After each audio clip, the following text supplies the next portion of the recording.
後來鄉親啊，繼續來看台中東區LaLaport 一間運動品牌的專櫃，有民眾去因的試衫間試穿衫褲，結果發現外口的監視器竟然直接翕入去試衫間內底，民眾報警，警方已經介入調查。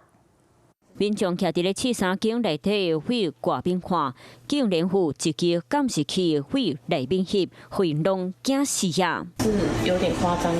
事發地點就佇咧台中東區LaLaport運動品牌專櫃。當事人朋友講，迄天兩個人來到運動品牌專櫃買衫，當事人要來試衫間試穿，發現門外這一支鏡頭偵考機隨甲店家講，不過店長說講，因已經開業3年，過去冇人客反映過，不過因確保監視器未去翕到內邊。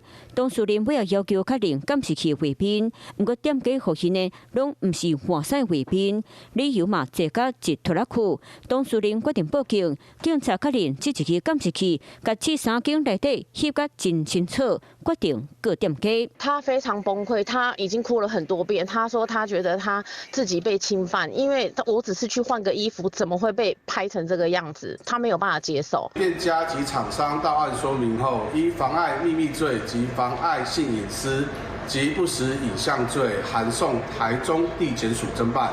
台中LaLaport強調，除了請第三方的廠商針對全台灣全部分館做檢視，警察嘛已經介入調查，會根據報告結果，可能請這一間運動品牌專櫃撤開。